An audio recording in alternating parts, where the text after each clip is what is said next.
Alors on va essayer de définir en fait les différentes zones de jeu sur le parcours au club. Alors tout d'abord il y a le practice qui est là en fait la zone d'entraînement où les joueurs vont s'entraîner et vont s'échauffer avant un parcours.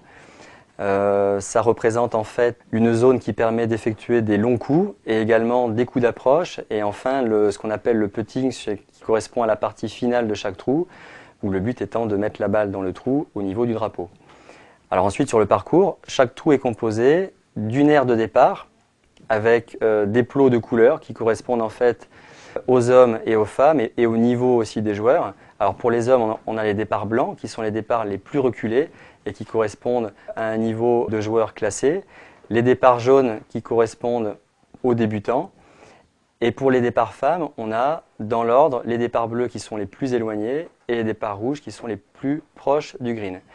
Même système que pour les hommes, les départs bleus correspondent aux joueuses classées et les départs rouges aux joueuses non classées ou débutantes.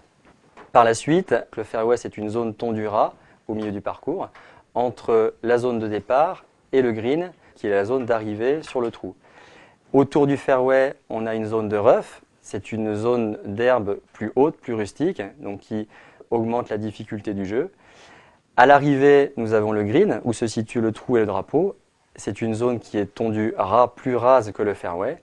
Et autour de ce green, on peut avoir des obstacles, que ce soit des obstacles d'eau ou des bunkers remplis de sable.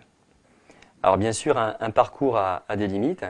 Il est délimité par des clôtures, par des murets, par des lignes qui correspondent en fait aux limites du parcours, des lignes blanches ou des piquets blancs. On a également des obstacles d'eau qui sont délimités par des piquets rouges ou des piquets jaunes. Et les balles qui sont au-delà de ces limites sont perdues et les joueurs doivent rejouer une nouvelle balle avec un coup de pénalité.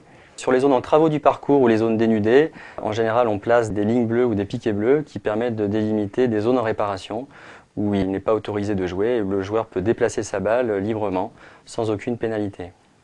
Dans certains cas, lorsque la balle est perdue, on autorise le joueur à rejouer une nouvelle balle, donc en fait à dropper une nouvelle balle dans une zone qui est délimitée, ce qu'on appelle la dropping zone, lorsque la balle est dans un obstacle d'eau.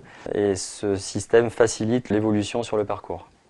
La spécificité du club de Kansai réside dans la technicité du parcours, dans son étroitesse. C'est un parcours vallonné, dans un cadre très verdoyant de Provence. Et je pense que tout joueur qui maîtrise son jeu à Kansai peut maîtriser son jeu sur n'importe quel type de parcours. Ça nécessite beaucoup de précision et beaucoup de contrôle.